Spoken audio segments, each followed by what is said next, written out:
Pituitary tumour. Pituitary টিউমারের রোগী আমরা দেখতে পাই এবং এটা কিন্তু মোটামুটি পাওয়া যায় অনেক। তো পিটুইটারি টিউমার হলে কী কী লক্ষণ দেখলে বুঝবেন যে আপনার পিটুইটারি গ্ল্যান্ডে টিউমার হয়েছে, তারপরে সে অনুযায়ী আপনারা নিউরোসার্জন দেখাবেন।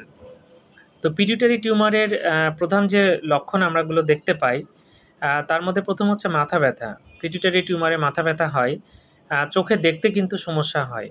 আমাদের চোখে দেখতে সমস্যা হবে এবং আমাদের ৩ নাম্বার ৪ নাম্বার যে ক্র্যানিয়াল নার্ভ থাকে ৬ নাম্বার, সে নার্ভগুলোতে সমস্যা হয়। এর ফলে কিন্তু চোখের পাতা পড়ে যায় এবং চোখের যে আমরা নাড়াচাড়া করি ডান দিকে বাম দিকে চোখকে নিয়ে যাই, সেটা করতে কিন্তু সমস্যা হয়। এছাড়া ডায়াবেটিস ইনসিপিটাস বলে একটা সমস্যা হয়। এতে কিন্তু দিনে প্রায় ১০-১৫ লিটার বা অনেক সময় ২০ লিটারের মতো প্রস্রাব হয়। অর্থাৎ খুব ঘন, ঘন প্রস্রাব হবে, যেটাকে আমরা একটা এই অসুখের একটা নাম আছে ডায়াবেটিস ইনসিপিডাস। সেই অসুখ নিয়েও কিন্তু অনেকে আসতে পারে। অর্থাৎ অনেক বেশি ঘন, ঘন প্রস্রাব হচ্ছে। তাই কারো যদি মাথা ব্যথা থাকে, চোখে দেখতে সমস্যা হয়, চোখের পাতা পড়ে যায়, চোখের নাড়াচাড়া যদি সমস্যা হয়, এর সাথে যদি দেখা যাচ্ছে খুব ঘন, ঘন প্রস্রাব হচ্ছে, দিনে ১৫-২০ লিটার প্রস্রাব হচ্ছে, অবশ্যই ভালো ডাক্তার দেখাবেন। এক্ষেত্রে অনেক সময় এমআরআই করতে হয়।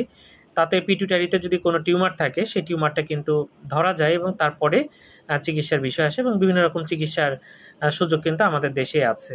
ধন্যবাদ সবাইকে।